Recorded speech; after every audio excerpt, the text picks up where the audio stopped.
Good morning. This is the Wisdom of Solomon, chapter 11.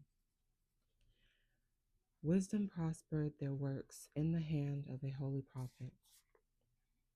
They traveled through a desert without inhabitant, and they pitched their tents in trackless regions. They withstood enemies and repelled foes. They thirsted, and they called upon you, and water was given to them out of the flinty rock, and healing of their thirst out of the hard rock, of the hard stone.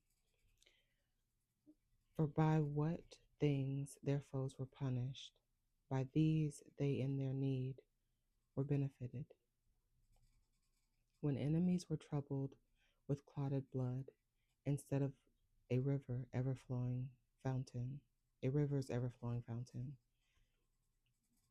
to rebuke the decree for the slaying of babies, you gave them abundant water beyond all hope, having shown by the thirst which they had suffered how you punished the adversaries. For when they were tired, although chastened in mercy, they learned how the ungodly were tormented, being judged with wrath.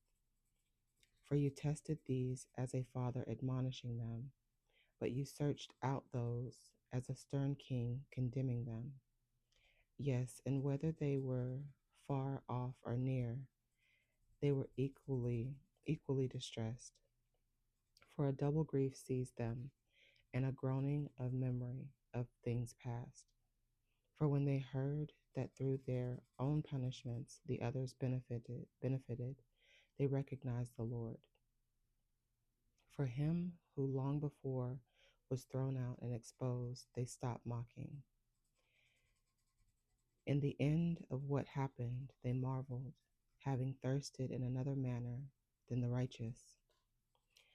But in return for the senseless imagings of their unrighteousness, wherein they were led astray to worship irrational reptiles and wretched vermin, you sent upon them a multitude of irrational creatures to punish them, that they might learn that by what things a man sins, by these he is punished.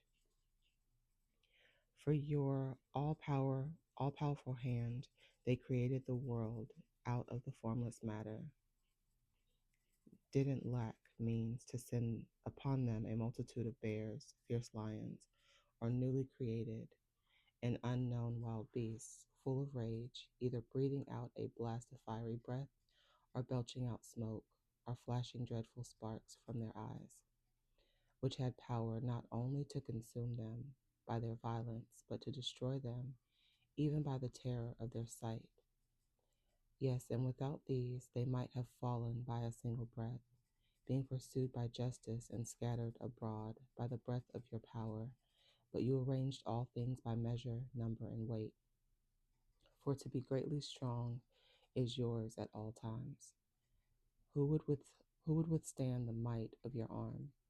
Because the whole world before you is as a grain in a balance, and as a drop of dew that comes down upon the earth in the morning. But you have mercy on all men, because you have power to do all things, and you overlook the sins of men to the end that they may repent. For you love all things that are, and abhor more of the things which you made. For you never would have formed anything if you hated it. How would anything have endured unless you had willed it? Or that which was called by you, how would it have been preserved? But you spare all things because they are yours, O sovereign Lord, you who love the living.